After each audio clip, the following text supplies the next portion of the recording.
আসসালামু আলাইকুম everyone, welcome to my channel. আজকে আমি আপনাদেরকে ডিম আর বাঁধাকপি দিয়ে ঝটপট বিকেলের জন্য ভীষণ মজাদার একটি নাস্তার রেসিপি তৈরি করে দেখাবো। নাস্তাগুলো তৈরি করা খুবই সহজ আর একবার তৈরি করে দেখবেন পরিবারের ছোট থেকে বড় সবাই খুবই পছন্দ করবে। ডিম আর বাঁধাকপি দিয়ে যে এত মজাদার একটি বিকালের নাস্তা তৈরি করা যায় তা আপনারা একবার না তৈরি করে খেলে বুঝতেই পারবেন না। তাহলে আর কথা না বাড়িয়ে আমি রেসিপিতে চলে যাচ্ছি। এই রেসিপিটি তৈরি করার জন্য প্রথমে আমি এখানে নিয়েছি 2টা সিদ্ধ ডিম। এখন একটা ডিম নিয়ে ডিমটাকে আমি এইভাবে গোল করে 4 ভাগ করে কেটে নিচ্ছি। আপনারা চাইলে ডিমগুলোকে লম্বা বা যে কোনো শেপেই কেটে নিতে পারেন। একইভাবে আমি 2টা ডিমই কেটে নিয়েছি। এখন আমি এটাকে একটা সাইডে সরিয়ে রাখছি। তারপর আমি অন্য একটা মিক্সিং বলে প্রায় 2 কাপ পরিমাণ বাঁধাকপি কুচি নিয়েছি। বাঁধাকপি কুচিগুলোকে আমি আগে থেকে ধুয়ে পরিষ্কার করে নিয়েছি।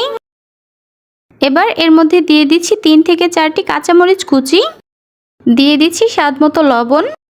এবার দিয়ে দিচ্ছি হাফ চা চামচ হলুদের গুঁড়া, লাল মরিচের গুঁড়া দিয়ে দিচ্ছি হাফ চা চামচ, ভাজা জিরার গুঁড়া দিয়ে দিচ্ছি হাফ চা চামচ, দিয়ে দিচ্ছি হাফ চা চামচ গরম মশলার গুঁড়া, দিয়ে দিচ্ছি হাফ চা চামচ চাট মশলা। চাট মশলাটা আপনাদের হাতের কাছে না থাকলে না দিলেও চলবে। দিয়ে দিচ্ছি 1 চা চামচ আদা আর রসুন বাটা, ধনিয়া পাতা কুচি দিয়ে দিচ্ছি 2 টেবিল চামচ।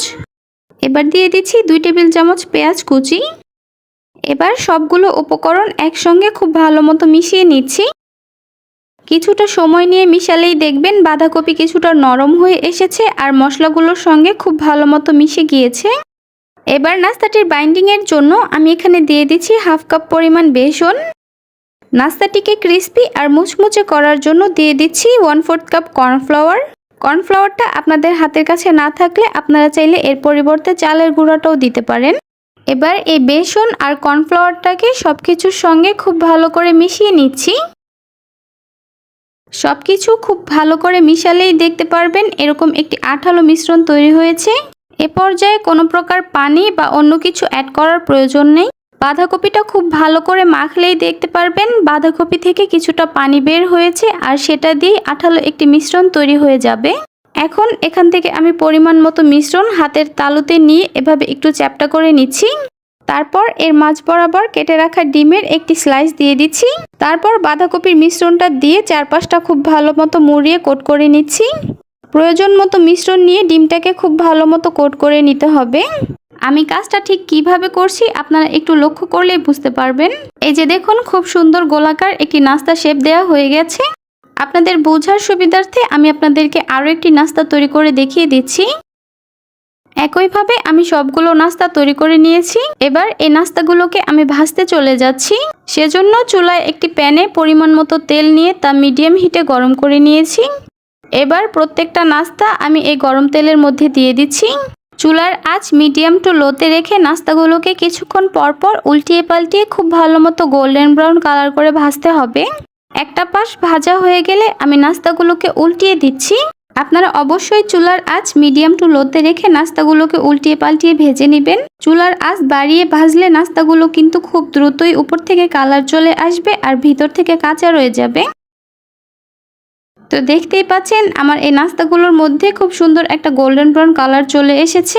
এবার এই নাস্তাগুলোকে আমি তেল ছড়িয়ে একটা নাস্তার প্লেটে তুলে নিচ্ছি। তারপর গরম গরম আপনাদেরকে পরিবেশন করে দেখিয়ে দিচ্ছি। দেখুন নাস্তাগুলো দেখতে মাশাআল্লাহ কতটা সুন্দর হয়েছে আর খেতেও হয়েছে অসাধারণ। অতিথি আপ্যায়ন কিংবা বিকেলের নাস্তা অথবা বাচ্চাদের যে কোনো ধরনের বায়না পূরণ করতে এই নাস্তাটি একবার তৈরি করে দেখবেন। পরিবারের ছোট থেকে বড় সবাই খুবই পছন্দ করবে আর মজা করে খাবে। আশা করছি আজকের এই রেসিপিটি আপনাদের কাছে খুবই ভালো লেগেছে আর সহজও লেগেছে। তো আজকে এ পর্যন্তই। সবাই অনেক বেশি ভালো থাকবেন, সুস্থ থাকবেন। আল্লাহ হাফেজ। আসসালামু আলাইকুম everyone, welcome to my channel. ডিম ছাড়াই বাঁধাকপি আর মসুর ডাল দিয়ে ঝটপট বিকেলের জন্য ভীষণ মজাদার মুচমুচে একটি নাস্তার রেসিপি আজকে আপনাদেরকে তৈরি করে দেখাবো। নাস্তাগুলো তৈরি করা খুবই সহজ আর একবার তৈরি করে দিলে পরিবারের ছোট থেকে বড় সবাই খুবই পছন্দ করবে। ডিম ছাড়াই বাঁধাকপি আর মসুর ডাল দিয়ে যে এত মজাদার একটি নাস্তা তৈরি করা যায় তা আপনারা না তৈরি করে খেলে বুঝতেই পারবেন না। আশা করছি রেসিপিটি আপনাদের কাছে খুবই ভালো লাগবে আর সহজও লাগবে। তাহলে আর কথা না বাড়িয়ে আমি রেসিপিতে চলে যাচ্ছি। এই রেসিপিটি তৈরি করার জন্য প্রথমে আমি একটি মিক্সিং বোলে নিয়ে নিচ্ছি হাফ কাপ পরিমাণ মসুর ডাল। এবার এর মধ্যে পরিমাণ মতো পানি দিয়ে দিচ্ছি। এবার এই মসুর ডালটাকে আমি 15 থেকে 20 মিনিটের জন্য পানিতে ভিজিয়ে রাখবো, এতে করে মসুর ডাল কিছুটা নরম হবে। এখন আমি এটাকে একটা সাইডে রেখে দিচ্ছি। তারপর অন্য একটি মিক্সিং বলে আমি প্রায় 2 কাপের মতো বাঁধাকপি কুচি নিয়েছি। এই বাঁধাকপিগুলোকে আমি কুচি করে ভালো মতো ধুয়ে পানি ছড়িয়ে নিয়েছি। এবার আমি এর মধ্যে দিয়ে দিচ্ছি 1 চা চামচ লবণ। এবার এই বাঁধাকপিগুলোকে হাত দিয়ে খুব ভালো মতো মেখে লবণটার সঙ্গে মিশিয়ে নিচ্ছি। মোটামুটি 10 থেকে 15 মিনিট সময় নিয়ে বাঁধাকপিটাকে এভাবে মেখে বাঁধাকপিটাকে নরম করে নিতে হবে। 10 মিনিট খুব ভালো মতো মাখানোর পরে দেখতে পারবেন বাঁধাকপিগুলো অনেকটাই নরম হয়ে গিয়েছে। এখানে বাঁধাকপিটাকে ভালো করে মাখানোর ফলেই কিন্তু এই পানিটা বেরিয়ে এসেছে। আশা করছি আপনারা দেখেই বুঝতে পারছেন। এই পর্যায়ে আমি বাঁধাকপিগুলোকে খুব ভালো করে চেপে পানি ছড়িয়ে অন্য একটা মিক্সিং বলে নিয়ে নিচ্ছি। আশা করছি আপনারা দেখেই বুঝতে পারছেন যে আমি কাজটা ঠিক কিভাবে করে নিচ্ছি। আমি সবটুকু বাঁধাকপি থেকে খুব ভালো করে পানি ছড়িয়ে অন্য একটি মিক্সিং বলে উঠিয়ে নিয়েছি। এখন নাস্তাটাকে মাখানোর সুবিধার্থে এই বাঁধাকপিগুলোকে আমি অন্য একটি বড় মিক্সিং বলে নিয়ে নিচ্ছি। আর অন্যদিকে 20 মিনিট পর মসুর ডাল থেকেও ভালো করে পানিটা ছড়িয়ে নিয়েছি। এখন এই মসুর ডালটাকে পানি ছাড়াই ব্লেন্ড করে নিব। এই যে দেখুন ডালগুলো ব্লেন্ড করা হয়ে গেছে। আর এগুলো দেখতে ঠিক এরকম হয়েছে। ডালগুলো বেশি মিহি করে ব্লেন্ড করা যাবে না। আশা করছি আপনারা দেখেই বুঝতে পারছেন। এবার ব্লেন্ড করে রাখা মসুর ডালগুলোকে আমি বাঁধাকপির মধ্যে দিয়ে দিচ্ছি। তারপর এর মধ্যে দিয়ে দিচ্ছি একটি বড় সাইজের পেঁয়াজ কুচি, কাঁচামরিচ কুচি দিয়ে দিচ্ছি 3 থেকে 4টি, ধনিয়া পাতা দিয়ে দিচ্ছি 1 টেবিল চামচ, দিয়ে দিচ্ছি স্বাদমতো লবণ, দিয়ে দিচ্ছি হলুদের গুঁড়া হাফ চা চামচ, চিলি ফ্লেক্স দিয়ে দিচ্ছি হাফ চা চামচ, ভাজা জিরার গুঁড়া দিয়ে দিচ্ছি হাফ চা চামচ, চাট মশলা দিয়ে দিচ্ছি হাফ চা চামচ। সবশেষে আমি এখানে দিয়ে দিচ্ছি হাফ চা চামচ সাদা গোলমরিচের গুঁড়া। এখন নাস্তাটির বাইন্ডিংয়ের জন্য এর মধ্যে দিয়ে দিচ্ছি 2 টেবিল চামচ বেসন। আর নাস্তাটাকে ক্রিস্পি আর মুচমুচে করার জন্য দিয়ে দিচ্ছি 2 টেবিল চামচ চালের গুঁড়া। এবার এই সবগুলো উপকরণ আমি একসঙ্গে খুব ভালো করে মিশিয়ে নিচ্ছি।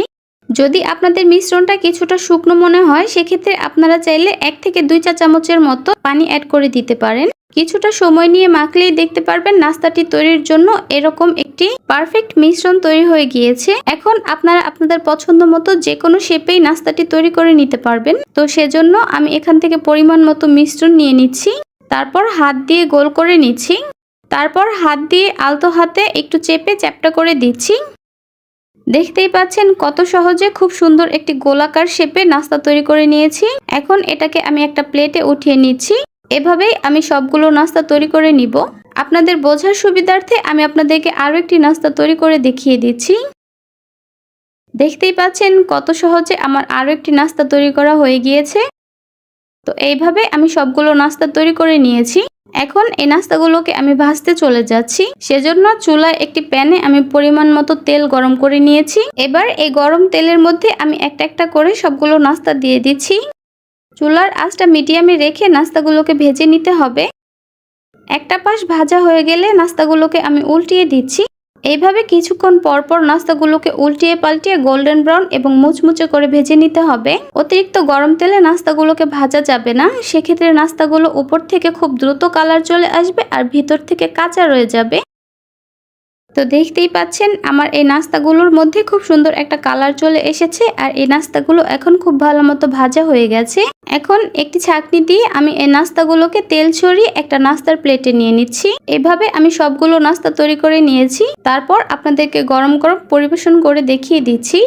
দেখতেই পাচ্ছেন নাস্তাগুলো দেখতে মাশাআল্লাহ কতটা সুন্দর হয়েছে আর খেতেও হয়েছে অসাধারণ। অতিথি আপ্যায়ন, বিকেলের নাস্তায় কিংবা বাচ্চাদের যে কোনো ধরনের বায়না পূরণ করতে এই নাস্তাটি একবার তৈরি করে দেখবেন। পরিবারের ছোট থেকে বড় সবাই খুবই পছন্দ করবে আর মজা করে খাবে। আশা করছি আমার আজকের এই রেসিপিটি আপনাদের কাছে খুবই ভালো লেগেছে। তো আজকে এ পর্যন্তই। সবাই অনেক বেশি ভালো থাকবেন, সুস্থ থাকবেন। আল্লাহ হাফেজ।